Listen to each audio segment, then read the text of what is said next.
Ya baik, pemirsa kami lanjutkan. Lalu bagaimana Mas Rian membaca support dari publik? Apakah memang mereka percaya bahwa ini akan kembali menjadi kesejahteraan mereka atau bagaimana Anda membacanya? Sebentar begini, ada masalah penting lagi ini.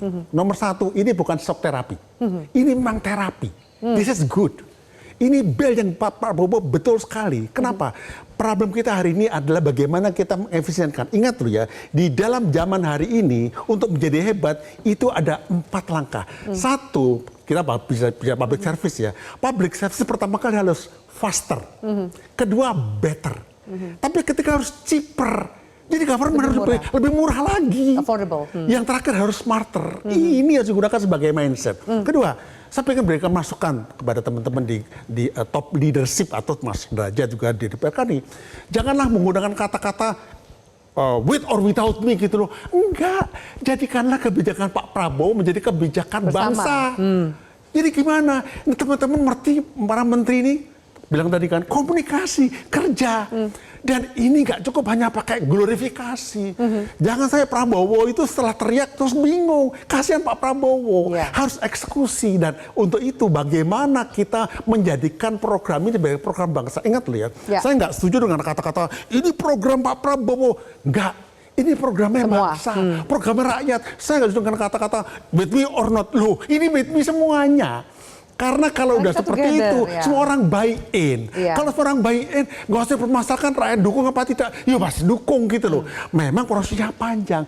Jadi kalau kita benahi sesuatu, mindsetnya dulu, jangan prakteknya. Praktek itu terlalu jauh, mindset dulu. Nah, tolong benahi ini dulu. Mas, di anggaran ada mafianya, ada korupsinya, dengan dipotong seperti ini, menurut Anda celahnya masih ada? Begini loh, semua itu bisa diatasi asal kita tahu bagaimana itu kebijakan dirumuskan dengan begini loh. Kalau kebijakan itu dibuat oleh pemerintah dan yang namanya pentahelixnya gitu kan ya, everybody join kan, ikut marah kan dia. Kalau pemerintah sendiri berarti masih ada di situ. Contoh, kami di MAKPI, mungkin beliau nggak pernah diajak gitu loh. Saya, ya kita nggak apa-apa gitu loh. Tapi kalau ini ada pelibatan dari stakeholders, akan lebih baik kan? Jadi semua begini, pihak berkontribusi. Hillary Clinton pernah mengatakan it takes a village. Kalau kelahi itu harus masa desa ikut kelahi. Jadi supaya dia nggak diklaim sama yang dibilang mafia tadi gitu loh. Jadi Pak Prabowo ditemani. Kayak anak STM aja ya, keroyok aja. Kenapa? Ini bangsa kita semua kok gitu. Itu caranya. Oke, dari politik kayaknya juga semua mendukung aja gitu. Kalau Golkar dan PAN berada di depan mendukung ini, bagaimana dengan partai-partai yang lain? Bagaimana menurut Mas Adi? Ya saya kira hampir bisa dipastikan 1000% semua partai politik di parlemen, fraksi-fraksi di parlemen akan tegak lurus dan mendukung 100% apa yang diinginkan oleh Prabowo Subianto. Suara kritisnya akhirnya datang dari mana? Even PDIP sekalipun yang kalah Pilpres dan tidak ikut bergabung menyatakan tegak lurus dengan Presiden. Kan itu sudah banyak sekali kebijakan-kebijakan politik yang sudah didukung PDIP. PP 12% tegak lurus, soal makan bergizi gratis tegak lurus. Jangankan ini, Vi, apapun akan dilakukan oleh PDIP sepanjang bisa bekerja sama dengan Pak Prabowo. Jadi ke depan kalau kita membaca ada resistensi di parlemen, resistensi di partai politik, rasa-rasanya sampai kiamat pun kita tidak akan nemu itu. Karenanya kalau kita mau bicara soal infra dan dukungan politik, mestinya ke depan Prabowo Subianto itu tak ada ceritanya tidak bisa mewujudkan semua keinginan-keinginannya.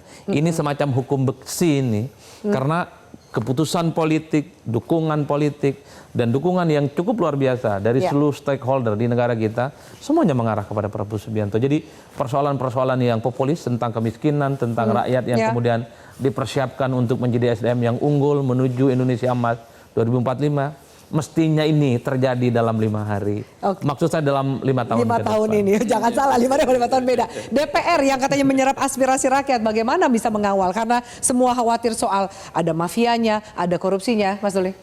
Ya, saya kira kita juga bisa lihat ya apa yang dilakukan oleh Pak Presiden Prabowo ini adalah transformasi APBN, ya. Jadi bagaimana supaya postur APBN kita itu memang lebih real, ya. Nah, kata kuncinya kan 2 sebetulnya nih kalau kita lihat dari efisiensi ini. Satu untuk kepentingan rakyat, yang kedua efisiensi ini kan penghematan. Jadi rakyat dan hemat. Rakyat dan hemat ini saya kira kalau ada yang menentang malah cari penyakit sendiri gitu loh. Secara politik nggak menguntungkan? Nggak menguntungkan kalau kita berbeda untuk kepentingan rakyat dan penghematan. Gitu. Nah, makanya oleh karena itu kalau ini berhasil, saya kira dalam jangka panjang ini akan merubah situasi kultur kerja birokrasi kita ya. Artinya kan kalau bapak-bapak, ibu-ibu kita yang sebagai birokrat itu, kalau ada anggaran yang diefisienkan dengan target tertentu harus tercapai misalnya, itu kan yang harus mereka lakukan adalah peningkatan produktivitas. Jadi nanti insya Allah jangka panjang kalau ini berhasil, birokrasi kita akan lebih kerja efektif, anggaran kita efisien, ya hemat dan tercapai tujuannya. Nah oleh karena itu kami di DPR ya harus mengawal. Ini bukan hanya soal kita adalah bagian dari Kim dan segala macam, tapi kunci tadi itu rakyat dan hemat. Itu yang harus kita kawal. Baik, Mas Derajat terima kasih banyak. Mohon maaf kita coba rangkumkan semuanya. Terima kasih banyak. Kita lihat seperti apa memang. Kita harapkan efisiensi anggaran yang sudah diterapkan program andalan ini memang untuk rakyat. Tentu alokasi anggaran yang tepat sasaran tanpa mengorbankan pelayanan bisa menjadi kunci keberhasilan. Ingat, rakyat menanti dampak langsung efisiensi. Saya Ferry Maik undur diri, selamat malam, sampai jumpa.